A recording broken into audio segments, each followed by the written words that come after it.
Hola Esteban y hola oyentes y familia de Origen, ¿qué tal estáis? Me presento, soy Johnny BL y sed bienvenidos a Butaca Oscura. Ya sabéis, ese rinconcito, ese huequito que me cede el programa Origen y donde puedo hablaros libremente y sin tapujos de cine de terror, y no solamente de películas, sino de esas contrahistorias o de ese metauniverso que nos esconden las películas y que quizá de vez en cuando nos sean indiferentes o nos sean ajenos, pero que cuando yo os los desvele, pues la próxima vez que veáis esas películas, esas cintas, las veréis con otros ojos.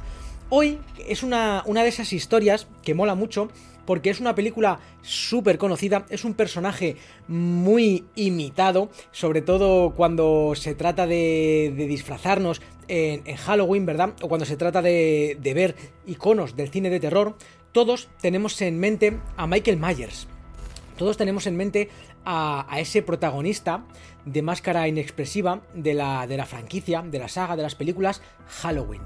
Bien, pues poco voy a hablaros de estas películas, dirigidas evidentemente por John Carpenter. La primera fue en 1978. Hay quienes dicen que fueron de los primeros slashers de la historia.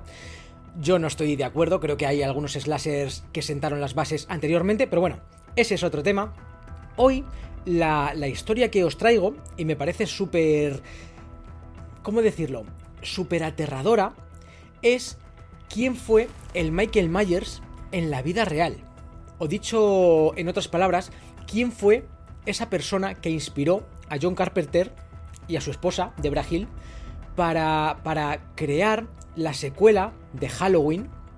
Y fue alguien de la vida cotidiana, fue una persona de a pie, fue un americano al uso, y realmente cada vez que vayáis a ver la secuela de Halloween 2, Sanguinario, después de haberme oído hablar, creedme que os vais a acordar de este despreciable ser, Richard Franklin Speck.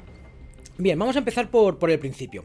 Como dije antes, John Carpenter dirigió Halloween en el 78, tuvo rotundo éxito, y entonces le dijeron evidentemente que hiciera la secuela, que tenía que dar más vida a Michael Myers. Él no quería, él estaba un poquito reacio. De hecho, en la segunda parte, que salió en el 81, él no la dirigió, pero sí que fue productor y él junto a su esposa fueron guionistas.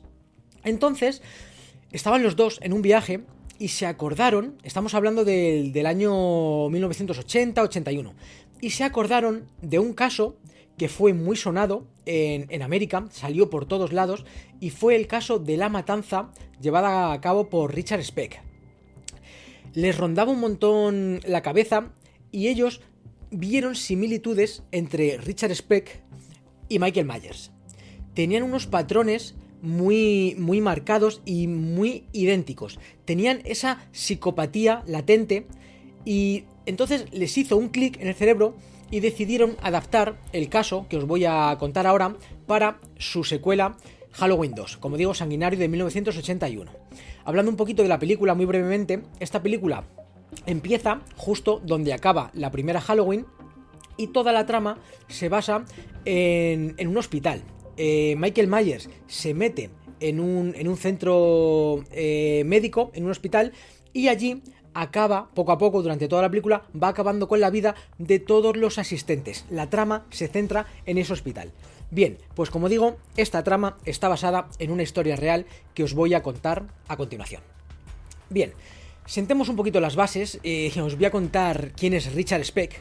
Quizá os voy a hablar un poquito de su niñez, de su infancia, de su madurez, no para que le conozcáis mejor, sino para que quizá entendáis, y no quiero justificarle para nada, pero quizá para que entendáis por qué llegó a hacer lo que hizo, y porque yo le catalogo como un fallo de la sociedad, o un fallo de la justicia, ya que iba dando muestras muy progresivas de lo que iba a hacer, de lo que iba a llegar a hacer en el futuro, y nadie hizo nada por remediarlo.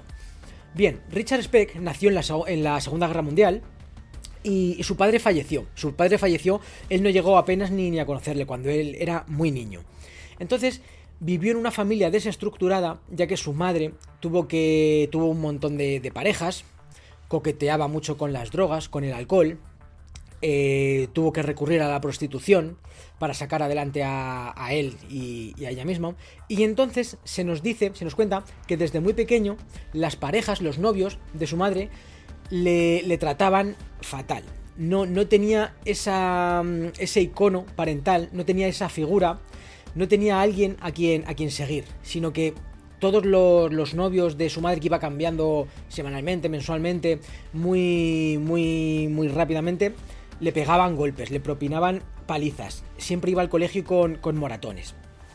Richard Speck creció siendo un niño muy introvertido. Fue un niño demasiado reservado, fue un niño con mucha rabia interior. De hecho, una vez le arrestaron por entrar en un centro comercial y en los aparcamientos incendiar, tiró fuego a un coche e incendió toda una fila entera de coches. Y cuando le preguntaron dijo que quería verlos brillar, no sentía remordimientos por nada. Con 12 años, el propio Richard empezó a coquetear con el alcohol y con las drogas. Empezó a cometer hurtos, pequeños robos. A medida que él iba creciendo, esos hurtos iban subiendo de medida. Incluso le detuvieron por atracos a punta de navaja, por pequeños asaltos, pequeños robos. Richard Speck, en contra de todo lo que podría parecer, llegó a enamorar a una chica de su barrio. Estamos hablando de Chicago, perdón, que no os he dicho nada. Llegó a enamorar a una chica de su barrio, se llegaron a casar y tuvieron una hija. Richard Speck tuvo una hija y nunca ejerció como padre. De hecho, los asaltos, los robos, la delincuencia, robos de coche además, se fueron sucediendo y fueron escalando. De hecho, también tuvo que declarar por un par de muertes en el barrio. Al final nunca llegó a ser imputado por ellas, pero tuvo que declarar, tuvo que contratar abogados y aunque no esté confirmado, no sería descabellado pensar que él había estado involucrado de alguna manera en aquellas muertes. Él ya había probado la sangre. Entonces, hasta aquí un poquito la historia de Richard Speck, para que veáis que siempre ha habido antecedentes, pero siempre le dejaban en libertad, con algunos cargos y demás, pero muy leves. Siempre acababa en libertad. ¿Y qué ocurrió la noche del 13 al 14 de julio de 1966? Pues Richard Speck, con nocturnidad, premeditación y alevosía, se coló en una residencia de estudiantes de medicina. Él ya las estaba vigilando y él sabía que solamente vivían allí o residían, estudiaban 9 chicas jóvenes estudiantes de medicina. Él se coló a eso de las 11 de la noche por una ventana que previamente vio que estaba abierta, la dejó, no permitió que se cerrara y se coló por esa ventana. Esperó un buen rato y asaltó a las 9 chicas. Lo que os voy a narrar ahora es algo que si fuera de una película de terror, como lo que se aconteció en Halloween, la gente fliparía, porque diría, mira Michael Myers cómo mata a una, a otra. Pero es algo muy turbio porque todo lo que os estoy contando ocurrió en la vida real. Richard Speck ató a las 9 jóvenes en una habitación y las fue cogiendo individualmente, una a una, las llevaba a las habitaciones contiguas, las pegaba, las insultaba, las violaba y finalmente las mataba con un cuchillo. ¿Os recuerda, verdad, a Michael Myers? Las similitudes son pasmosas. Dicen que no mostraba ningún signo de nada, ni euforia, ni odio, ni rabia, era impasible, ¿verdad? Seguimos viendo a Michael Myers en este personaje. Bien, pues en intervalos de más o menos media hora, 45 minutos, cogía a una chica, las hacía lo que le venía en gana y las mataba y las ataba, luego las amordazaba y las tiraba a un lado de la habitación. Pasaba media hora, 45 minutos y repetía el proceso con otra chica y la amontonaba en el cuarto, y así con otra, y así con otra. Imaginaos por un momento lo que se debería sentir esas chicas en la habitación contigua escuchándolo todo. Por suerte, como os he dicho, residían en esa residencia 9 chicas, pero solamente hubo 8 asesinatos. Eso es porque una de ellas, Corazón Amourao, una joven estudiante de medicina, consiguió escaparse de sus ataduras y se metió debajo de la cama.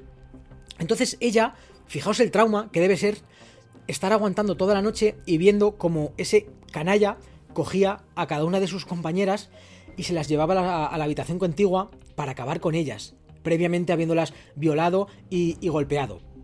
Amourouw tuvo luego que ir a psicólogos, tuvo muchos trastornos, tuvo muchos problemas, porque se sentía culpable. Ella estaba impotente debajo de la cama y no pudo ayudar a sus compañeras. Pero finalmente entendió que si hubiera hecho algo, pues aquella noche en vez de 8 víctimas hubieran sido 9. Finalmente Richard Speck acabó exhausto y cuando llegó el día, Corazón Amourouw escapó.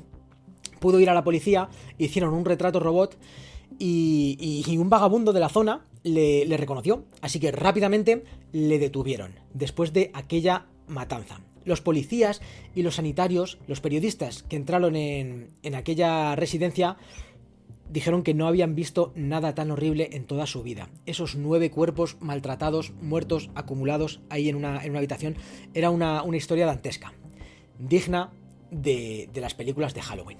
Y esta es la intrahistoria que a John Carpenter y a su mujer les dio la idea para hacer la secuela de Halloween 2 Sanguinario.